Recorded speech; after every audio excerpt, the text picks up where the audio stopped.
Salut et bienvenue sur Expert, la seule télé qui vous donne des conseils 24 heures sur 24. Tous nos spécialistes sont là dans tous les domaines d'activité pour répondre à toutes vos questions. Pour nous regarder, c'est simple, c'est tous les jours à la télé, sur Internet, sur notre site, également sur les mobiles, tablettes, iPhone. Et vous pouvez aussi nous écouter 24 heures sur 24 sur notre web radio, expertradio.fr. À mes côtés, un médecin du sport, Dr Charles Hasenberg. Bonjour docteur. Bonjour Yves. On va parler avec vous de médecine, mais de sport également, et c'est souvent évidemment très lié pour tous les sportifs qui nous regardent. Eh bien, on est toujours très attentif à sa santé, à ce que l'on peut faire, ce que l'on ne peut pas faire. Aujourd'hui, un sujet que vous avez choisi qui est assez original, c'est la reprise du sport à 45 ans, on va dire. On avait choisi 40 ans, 50 ans, on voulait vexer personne, donc on a coupé la poire en deux. Comment ça se passe lorsqu'on veut vraiment reprendre l'activité sportive assez intense, hein, j'imagine, intensive à 45 ans? Alors d'abord, c'est une très bonne idée, parce que le sport est une très bonne chose pour la santé. Et plus on va avancer dans l'âge, même si 45 ans n'est pas un âge encore très avancé, plus l'activité physique va avoir une importance primordiale dans les fonctions du corps et surtout dans la préservation du cœur et du système artériel pour l'avenir. Donc la reprise du sport est une très bonne chose. Alors après, que ça soit... C'est le premier conseil déjà, reprendre du sport à 45 ans. Ça, c'est déjà un premier conseil. Faire du sport. On sait aujourd'hui que l'activité sportive est la meilleure prévention contre les accidents cardiaques, encore meilleure que tous les médicaments qu'on a à nos dispositions. Le fait de faire 1 heure et demie de sport par semaine est quelque chose qui est vraiment important, primordial pour votre santé. Ensuite, l'activité n'est pas forcément intense, ça peut être une activité douce. L'important, c'est que ça soit régulier. L'important, c'est de ne pas se faire mal. Et donc, chez des personnes qui n'ont pas fait de sport depuis longtemps ou qui n'ont jamais vraiment fait beaucoup de sport, c'est un début progressif sur plusieurs semaines pour arriver en fait à une activité plaisir et qui soit profitable pour votre corps. Alors, quand on parle de reprise du sport à 45 ans, ça veut dire que des gens qui ont déjà été des sportifs auparavant, qui s'étaient arrêtés, souvent on a des enfants, le travail fait qu'on n'a plus le temps et qui reprennent, est-ce que c'est les mêmes conditions, les mêmes modalités de reprise que quelqu'un qui n'a jamais fait de sport? Est-ce qu'en gros le corps oublie le sport qu'on a fait, le sportif qu'on a été, quoi? Alors, c'est le gros problème. On a beaucoup... C'est pour ça que je mets le point dessus. Je vous remercie de cette très bonne question.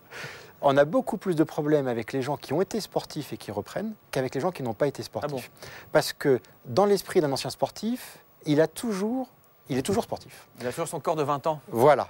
Et le corps, malheureusement, n'a plus 20 ans. Et donc, il y a un décalage entre l'esprit et le corps, alors que quelqu'un qui n'est pas sportif et qui va se mettre au sport n'a pas les mêmes exigences personnelles de performance qu'aurait un ancien sportif. Et donc, la phase d'apprentissage, la phase progressive du début, va être beaucoup plus compliquée à demander à un ancien sportif qui va tout de suite vouloir faire la même chose, qui va vouloir tout de suite rechausser les crampons et faire un match d'1 heure et demie, ou qui va tout de suite vouloir courir 1 heure et demie à 15 km/h, que quelqu'un qui n'a jamais couru et qui, de toute façon, au début, ne voudra pas courir 1 heure et demie à 15 km/h. Il ne sera pas frustré comme quelqu'un qui a été sportif et qui veut retrouver tout de suite le rythme. Quels sont les sports que l'on peut conseiller à partir de 45 ans quand on fait une reprise d'un sport? On parle souvent du jogging ou des choses comme ça. Est-ce qu'il y a des sports à proscrire et d'autres, au contraire, à inciter? Non, le principal, c'est un sport qui vous fait plaisir. Parce que si vous reprenez un sport qui vous ennuie, vous allez vite arrêter. Donc après, effectivement... Ça, c'est vrai.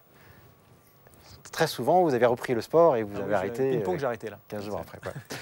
C'est important de se faire plaisir. Et ensuite, on privilégie les sports d'endurance qui vont faire travailler votre cœur sur le long cours. C'est-à-dire qu'il faut faire au moins 3/4 d'heure à 1 heure de sport, au moins 3/4 d'heure, pour que ça soit rentable pour votre corps. Par semaine, c'est quoi la fréquence? Alors, la séance doit être au moins 3/4 d'heure. Ouais. Et après, si on peut faire 2-3 séances par semaine, quand même. Effectivement, c'est quelque chose de... Alors, les recommandations actuelles, c'est 1/2 heure de marche rapide par jour, mais c'est plus chez des patients soit obèses, soit qui ont 60-65 ans.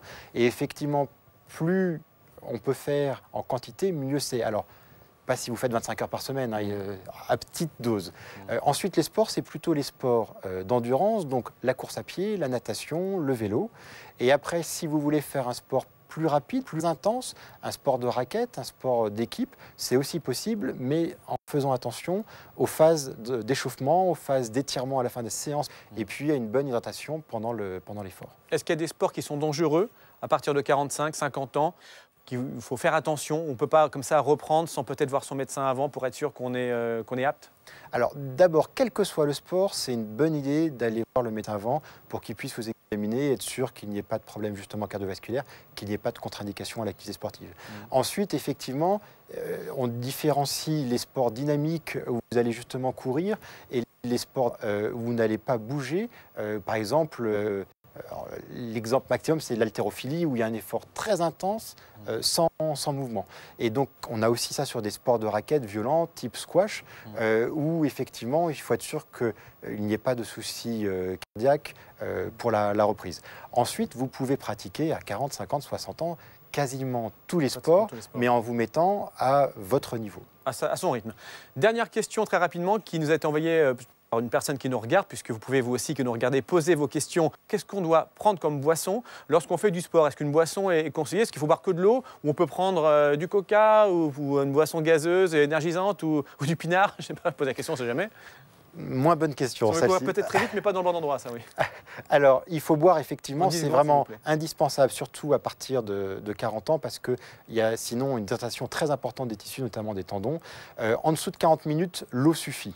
Alors, ça peut être une boisson énergisante, ce n'est pas un problème, mais ce n'est pas nécessaire. Au-dessus de 45 minutes, notamment sur de la course à pied, si on fait 1 heure, 1 heure et demie, il y a besoin d'un apport de sucre et de sel. Et dans ce cas, soit il y a des boissons effectivement qui s'achètent dans le marché toutes prêtes, soit on peut soi-même faire une boisson, notamment sur les courses à pied qui durent 2 heures, 3 heures, ou les marathons, où dans ce cas, on peut prendre un jus de raisin, un nectar, le diluer avec de l'eau, une petite pincée de sel, et ça marche. Jus de raisin, pas du vin, hein, on est bien d'accord. Voilà, non merci. Merci beaucoup, Dr Charles Asenberg, notre médecin du sport. On vous retrouve très bientôt. Restez avec nous dans quelques instants, d'autres experts et d'autres spécialistes. À tout de suite.